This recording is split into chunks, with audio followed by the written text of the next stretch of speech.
নিজের হাতে বানানো সরিষার তেল দিয়ে আজকে কিন্তু জলপুরি আচার রেসিপিটি আপনাদের মাঝে শেয়ার করব। আশা করছি আজকের রেসিপিটি আপনাদের কাছে অনেক বেশি ভালো লাগবে। তো রেসিপিটি মনোযোগ সহকারে দেখে শিখে নেন। নিজের হাতে তৈরি করা তেল দিয়ে আজকে তৈরি করে নেব মজাদার আচার রেসিপিটি। এখনই জলপাইয়ের সময়, আর জলপাই কিন্তু বাজারে উঠেছে। একেবারে অনেক সুন্দর সুন্দর জলপাই আপনাদের ভাইয়া কিনে নিয়ে এসেছে। আর জলপাইগুলো আমি কিভাবে কাট করে নিচ্ছি দেখে কিন্তু বুঝতে পারছেন। এভাবে করে কাট করে নিলেই কিন্তু মজাদার জলপাই রেসিপিটি তৈরি করা যাবে। আর এটা খেতে দুর্দান্ত টেস্ট হয়, খিচুড়ি ভাতের সাথে কিন্তু অস্থির লাগে। তাই তো এই রেসিপিটি আজ তৈরি করছি একেবারে সহজে, সবাই তৈরি করতে পারবেন।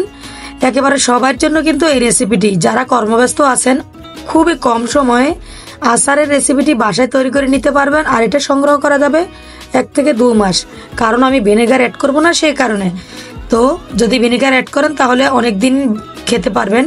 যেহেতু আমি খিচুড়ি ভাতের সাথে খাবো আর এটা বেশি দিন থাকবেও না, ঘরে সাথে সাথে শেষ হয়ে যায়। এই আচারটা যতবারই তৈরি করি বয়মটা খালি হয়ে যায়, বেশি দিন থাকে না। বাসায় সবাই বেশি পছন্দ করে, খিচুড়ি ভাতের সাথে সবাই খেতে চায়।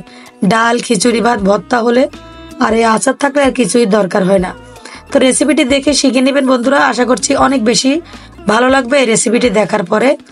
তো আমি প্রথমে সরিষাগুলো ভেজে নেব, পাঁচফোড়ন আর কি, এখানে সরিষাও দেওয়া আছে, পাঁচফোড়ন, শুকনো মরিচ, এগুলো আমি ভেজে নেওয়ার পরে এগুলো আমি ব্লেন্ডার জারে ব্লেন্ড করে নেব। বন্ধুরা এরকম সব রেসিপিগুলো পেতে অবশ্যই চ্যানেলটিকে ফলো দিয়ে রাখবেন, ভিডিওটা সবার মাঝে শেয়ার করে দিবেন। সবাই যেন এই মজাদার রেসিপিটি তৈরি করে খেতে পারে। আসলে একটা শেয়ারে হয়তো আপনার বন্ধু বান্ধবীরা পেয়ে এই রেসিপিটি তৈরি করে খেতে পারবে। যেহেতু আসলে আচার আমরা নারীরা বেশি পছন্দ করি, তো আচারটা তৈরি করা কিন্তু ঝামেলা মনে করি, তাই না? আজকের রেসিপিটি একেবারে ঝামেলা ছাড়াই। তো দেখেন সিদ্ধ করে নিচ্ছি, সামান্য হলুদ দিয়ে দিলাম। হলুদ দিয়ে সিদ্ধ করলে হয় কি, জলপাইটা দেখতে কালো হয় না, কালারটা। তেলটা আমি গত পর্বে আপনাদেরকে দেখিয়েছি, আর এই পর্বে আমি দেখিয়ে দিচ্ছি সেই তেলের কিন্তু এই আচারের রেসিপিটি। তো বন্ধুরা এইভাবে করে তৈরি করলে হয় কি, আমরা সরিষার তেল আসলে সবাই কিন্তু কেনার সামর্থ্য হয় না, কারণ সরিষার তেলের দাম বেশি। তো আচারের মেইন কিন্তু সরিষার তেল। সরিষার তেলটা কিনতে গেলে আসলে মনটা খারাপ হয়ে যায়, অনেক টাকা দিয়ে সরিষার তেল কিনতে হয়, আর তেলে ডুবিয়ে না রাখলে সেই আচার নষ্ট হয়ে যায়। আমি বলবো যে আচারটা এইভাবে তৈরি করবেন, নর্মালে রাখবেন ফ্রিজে, আসলে অনেক দিন খেতে পারবেন, কিন্তু এই আচারটা নষ্ট হবে না। তো এই তো আমি তেলের উপরে শুকনো মরিচ আর দিয়ে দিলাম জিরা। এখানে মিষ্টি জিরাটা দেওয়ার চেষ্টা করবেন, এতে করে খিচুড়ি ভাতের সাথে যখন খাবো আর জিরাটা দাঁতের নিচে পড়বে, অনেক বেশি মজা লাগে। এবারে তেলের উপরে ভালোভাবে নেড়েচেড়ে একটু কষিয়ে নেব। পানিটা ভালোভাবে ঝরিয়ে নিতে হবে, যেন কোনো পানি না থাকে। যদি পানি থাকে তবে হবে কি, জলপাইটা গলে যাবে আর ভালো হবে না আচারটা। এবার আমি চিনি দিয়ে দিচ্ছি। আচ্ছা, চিনিটা দেওয়ার ক্ষেত্রে হলো কি, চিনিটা আপনারা মিষ্টি যেরকম খান সেমনই দিতে পারবেন। অনেকে মিষ্টি বেশি পছন্দ করে, অনেকে আবার কম। আমারটা অতিরিক্ত মিষ্টিও হবে না, একেবারে আবার ঝাল ঝালও হবে না, মোটামুটি থাকবে। এভাবে করে দিয়ে নিয়ে বানিয়ে নিলে কিন্তু হবে এই মজাদার রেসিপিটি। এবার তেলের উপরে নেড়ে চেড়ে কষিয়ে নেওয়ার পালা।